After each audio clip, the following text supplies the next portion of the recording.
Gaius Octavius Caesar, the first emperor of Rome, was perhaps its greatest.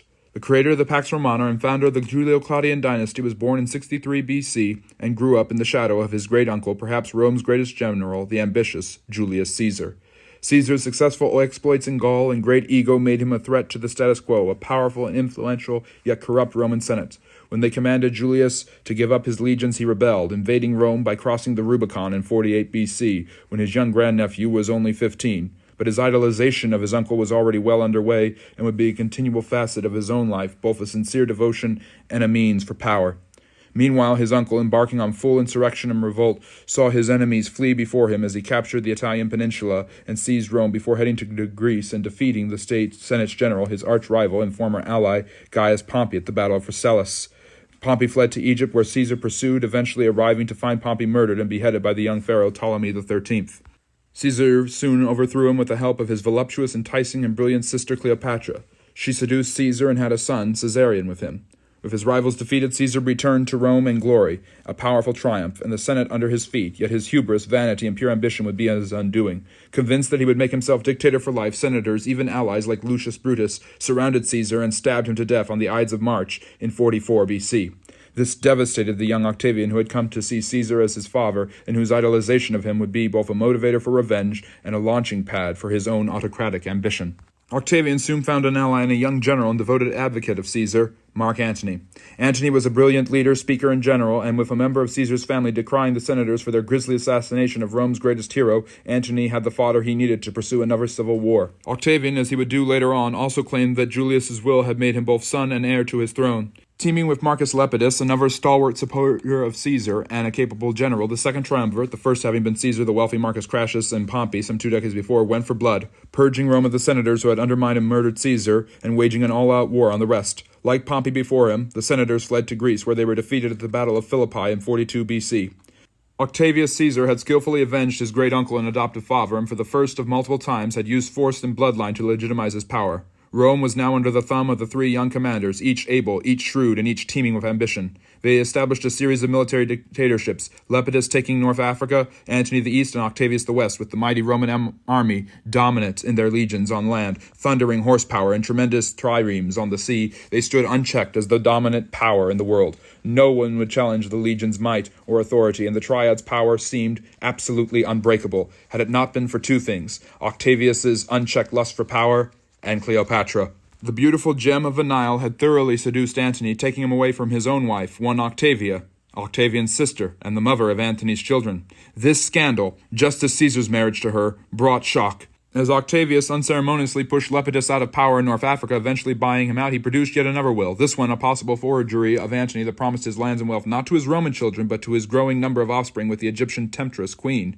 Horrified, the Senate, still tremulous and fearful of both Octavian and Antony, condemned Antony and gave Octavian formal approval to supplant him. Yet again, as Caesar had caused another civil war, and this one would be the most brutal yet. Octavian, a good leader and commander throughout his life, was nothing that his uncle or even Antony was on the battlefield. However, he was an excellent delegator of authority and administrator of power, and he knew to trust his best men, including Marcus Agrippa, the commander of his fleets. At the Battle of Actium in 31 BC, Agrippa decimated the fleets of Antony and his Egyptian allies. Beaten and outnumbered, the combined Romo-Egyptian force fled back to Egypt, where they would face Octavian's land forces at the Battle of Alexandria a year later. With all of the momentum and power, Octavian was victorious, and the back of the Egyptians was broken. Antony, himself a broken and defeated man, committed suicide, while the issue of his beautiful and defiant Cleopatra remained. Octavius offered her and her son Caesarion life in exchange for being his prisoners and trophies. Not wanting to be on the wrong side of a triumph this time, devoid of her greatest love and lacking all power over everything except herself, Cleopatra chose suicide, by supposedly letting a poisonous asp bite her on the breast. Caesarion, Octavian's prisoner, would not last long. Their kinship as cousins and sons of Julius Caesar was not enough to keep ambition out of the way, and Octavian murdered the youth in 30 BC. The unquestioned ruler of Rome now found himself at the pinnacle of the world. Yet in his early 30s, and as bold and ambitious as ever, Octavian had learned from his great-uncle's mistakes and sought not to antagonize the Senate as a dictator, but to appeal to their sense of decency and humility by playing the role of a hesitant and unassuming ruler as he adopted for himself the title princeps, the first among equals, rather than dictator. The title, imperator, emperor, would come later, and as his glory grew, Rome stabilized, and more power was deferred on him as both consul and pontifex maximus. Octavian assumed more and more power, but always tactfully, humble, He dressed more as a commoner, lived in a simple house, and ate simple meals, deferring to the Senate on many occasions. The humility was very much political theater and was offset by his new name granted by the Senate, Augustus, the Exalted One.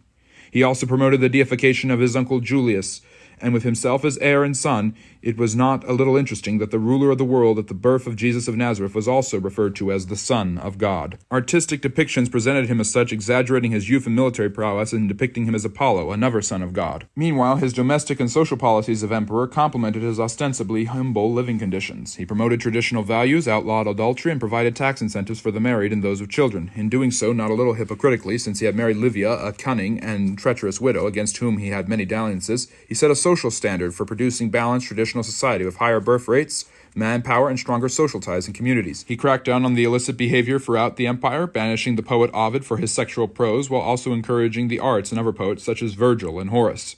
Augustus showed himself to be cruel yet fair and effective when he banished his own daughter, Julia, for her illicit affairs and orgies, and her infidelity with Livia's son, his stepson, the future emperor Tiberius, who would be far from morally upright in his own reign. Despite the many economic concessions for families, Augustus ruled over a golden age in Roman fiscal policy. Indeed, his reign as the first Roman emperor is often considered to be the best, with few coming close to his financial, domestic, and military successes.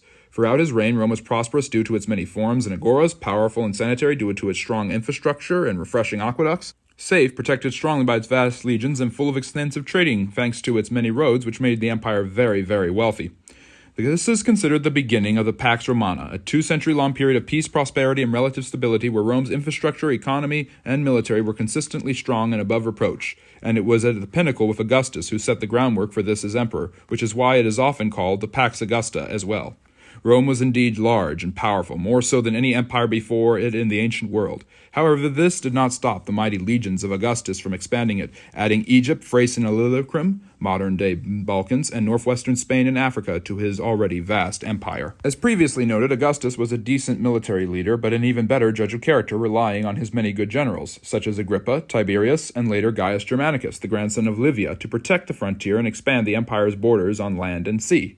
They were ultimately very successful, yet the only major failing of Augustus's reign would set the tone for the empire's entire history. While attempting to conquer Germania and incorporate it into the empire, General Quintilicus Varus, vain and obdurate, was betrayed by the Germans, ambushed and routed, losing 5 legions and their eagles in 89 at the massacre of the Teutoburg Forest. Now old and shattered by this loss, Augustus would walk the halls often, demanding, "Varus, where are my legions?" Germanicus and Tiberius would clean up the mess, but Rome would never conquer the Germans, and Augustus, having ruled for nearly 40 years, would never recover.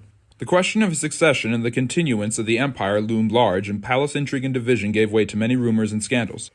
The Julio-Claudians would indeed continue, but so would the rumors and scandals, with many believing that Livia poisoned and killed off one rival after another so that Tiberius could claim Augustus's throne. Despite not trusting or admiring his stepson, Gaius Octavius gave in and named him his heir right before his death in 14 AD. He had ruled for 41 years and had turned Rome from a corrupt and dysfunctional republic into a powerful empire that was just getting started. But it is hard to argue that Rome, that would go on to have many great emperors and would continue for more than 4 centuries, had not reached its pinnacle with its first emperor.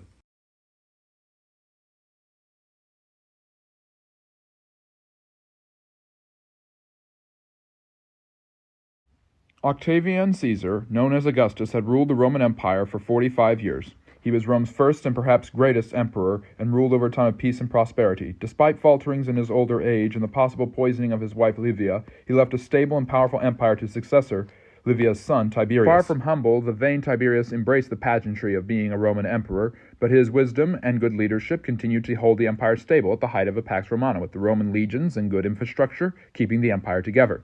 Tiberius was frugal and a wise leader, but was known for his paranoia, cruelty, and especially his debauchery, eventually retiring to the small island of Capri where he could indulge these base desires such as pedophilia, sadism, and mass orgies. While busy with the sins of the flesh, he left the running of his empire to his right-hand man, the captain of the Praetorian Guard, Sejanus. When the old emperor found out that Sejanus was plotting to replace him, he instituted a series of vengeful, violent purges that left thousands dead. Tiberius died at the ripe old age of 78 in 37 AD, although he may have been smothered by his power-hungry nephew Caligula, who became the next emperor. In 37 AD, Rome was under new management with a new young emperor, Gaius Caligula. Caligula had probably become the emperor by smothering his great-uncle Tiberius to death and taking his signet ring. He had promised to end the torture and paranoia of Tiberius's reign and use his fortune for good. But he had gone insane, turning the royal palace into a brothel and trying to get his best friend to be a senator, which was common except that the best friend was a horse. He also declared war on Poseidon and went to war with the sea that went nowhere. Like Tiberius, Caligula suffered from bouts of paranoia, brutality, and vengeance. However, unlike Tiberius, he was not a good administrator to balance it off. He became so unpopular that 4 years into his reign, after just 1,000 days, his Praetorian Guard, who were supposed to protect him, murdered him. As they purged the imperial palace, they found an old, feeble man hiding behind a curtain. This was the emperor's uncle Claudius, and they made him emperor thinking they could control him. Claudius, who had had a stammer and limp since he was a young boy, probably caused by cerebral palsy, proved himself to be a good emperor and administrator, even conquering Britannia and adding it into the empire. A bad judge of character, he had to execute his third wife for her public infidelity, and his fourth wife, who was also his niece and Caligula's incestuous sister, had him poisoned in 54 AD. Claudius had ruled the Roman Empire with a steady hand for 13 years, conquering Britannia, but his poor judgment of character had led him to marry his niece, Agrippina, who ambitiously poisoned Claudius and put her son, Nero, who she was probably having an incestuous affair with, on the throne in 54 AD. Nero's reign started out with promise, just like Caligula. He promised new reforms and a new generation, even pushing his mother out of power after she displeased him. However, he was also ill-tempered, bad-mannered, and most of all vain. Considering himself to be a great artist, poet, and actor, he forced Roman audiences to listen to him perform for hours, with women feigning childbirth so that they could leave. He even cheated his way to an Olympic chariot title, but most notorious of all is the rumor that he burned down the city of Rome, all while playing his fiddle so that he could create his lavish palace of his dreams, then blamed a growing religious sect, the Christians, for this action. Nero's infamous and systematic persecution of the Christians were indeed written about by the Christians afterwards, who sought to profane him, but it was true that Nero had become more and more unpopular and despotic as his reign went on, and eventually was thrown out of power, committing suicide in 68 AD. In the following year of chaos, 4 men claimed the title emperor.